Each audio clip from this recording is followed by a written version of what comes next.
welcome to the deep dive. Today we're jumping into something huge. A topic that really touches almost everyone, everywhere. It shapes our lives, often in ways we don't even stop to think about. Okay, let's unpack this a bit. We're talking about English, the language, but not just what is it. We want to dig into how it became this massive global thing, and crucially, why that's so important for you, for all of us today. So our mission here really is to go through this really interesting pile of sources. We've gathered articles, some research, different perspectives, and pull out the key stuff, the core ideas. Think of it like a shortcut. Yeah. Your fast track to getting clued in on this global force. It really is fascinating, isn't it? How one language, which started out, pretty small geographically speaking. But on an island. Exactly. How it just sort of spread and became so foundational, really, for how the world connects and operates now. It definitely deserves a closer look, this kind of deep dive into its influence. So maybe instead of just asking what English is, we all know it's a language, right? Like Urdu or Hindi or French. Lots of languages out there. Sure. Let's focus on the more interesting question. How did it become the global tool? Because here's where it gets really interesting. Looking at the sources, it's clear this wasn't just like an accident. It didn't just happen. No, not at all. Its path was really shaped by, centuries of history, big global shifts, think the British Empire spreading out, and then later, after World War II, the rise of American economic power, American culture.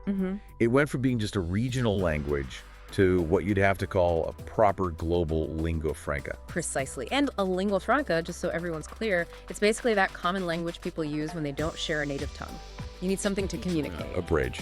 Exactly. And what's so compelling about English in that role as the main one globally is how it enables so much. It bridges cultures, yes, but it also makes things like international science projects possible, or global business deals, diplomacy. It just connects people and ideas across huge distances.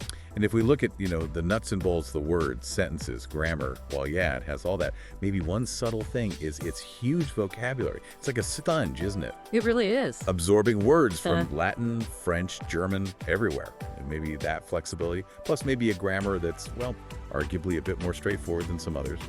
Maybe that helped make it easier for people around the world to pick up. That's a plausible argument, yeah. Accessibility could be a factor. Ultimately, it's this living thing, always changing, but its main job now, a tool. A tool to connect with people from totally different backgrounds. So, what does all this mean for you listening right now? Why is learning English actually so important today? We've kind of boiled it down to 4 key areas, 4 pillars that really stand out from the sources. First one, communication. Simple, right, but huge. It's stated as the world's most common second language. Not native, but second. That's key. And the numbers are just, over 1.5 billion speakers estimated. And get this, most of them are non-native speakers. That's right. The majority of conversations happening in English worldwide probably don't involve a native speaker at all. Exactly. Think about that. 2 people, maybe from Germany and Japan, meeting in, Brazil, and they speak English. Right. You see it everywhere. Tourists in London, obviously, but also business deals in Dubai. Maybe you're visiting Turkey, or even students in China learning together. English is often the fallback, the common ground. It's the language of the airport, the hotel, often the international conference. Yeah. And connecting that to the bigger picture, this widespread use makes English, almost like the operating system for global interaction. It doesn't just break down barriers. It allows information, business, science, ideas to flow much more smoothly across borders.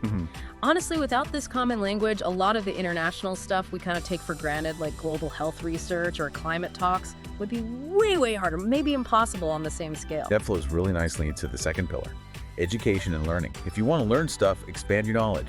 English is, it's kind of essential. That's the key, really. Think about how many important books, scientific papers, online courses, MOOCs, even just tutorials. They're published in English first, or maybe only in English. Yeah, the cutting-edge research often appears in English journals. And even just browsing the web, think Google, think YouTube. The vast majority of the content out there, it's in English. Overwhelmingly so. So the sources really hit this aha moment. Knowing English doesn't just open a few doors, it's more like it gives you the master key to this enormous, constantly growing library of global knowledge. A huge world of knowledge, as one source put it. Okay, moving to pillar 3, Jobs and career. This is where it gets very practical, very real for a lot of people. Absolutely. Tangible benefits. The sources are pretty blunt. English is needed in almost every field now, especially if it involves any international connection. It's almost a baseline expectation in many sectors. Yes. Working in an office with global teams, hotels catering to tourists, call centers serving different countries, even working online as a freelancer. You need English and good English skills. They help you directly. Writing professional emails that land well internationally, nailing interviews for jobs with overseas companies, speaking clearly with clients from anywhere. It projects competence, professionalism. Right. And there's this great summary line in the sources. English can help you earn more, learn more, and grow more. It's not just a communication skill. It's a definite career booster. Which, raises an important point or maybe a question. If English proficiency gives such a clear economic advantage, what does that mean for global equality of opportunity? It really suggests language skill isn't just soft, it's hard capital in today's world. It directly impacts who gets to play in the global economic game. That's a really powerful way to put it. It underlines its economic weight. Yeah. Okay, and finally, the fourth pillar, maybe a bit more personal. Confidence. Yes, the internal effect. Learning and being able to use English well seems to significantly boost your confidence. That makes sense, doesn't it? Yeah, the logic is pretty simple. When you feel you can express your thoughts, your ideas clearly and effectively in a language lots of people understand, you just feel stronger, more capable. That feeling of competence, yeah. Empowerment. And that leads to real things.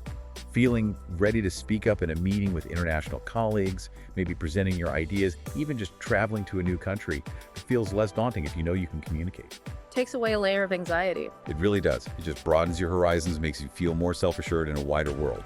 So wrapping this deep dive up, it's really clear, isn't it? English isn't just another subject. It's this incredibly valuable, multi-purpose tool. It connects people, opens up vast amounts of knowledge, boosts careers, and builds personal confidence. Its value today in this super connected world, you really can't overstate it. So here's something to maybe chew on after this. Given that English works as this powerful tool for connection, for knowledge, for careers, for confidence, how does getting really good at it not only change what you're able to do in the world, but maybe, just maybe, how does it reshape who you become operating within this globally interconnected landscape?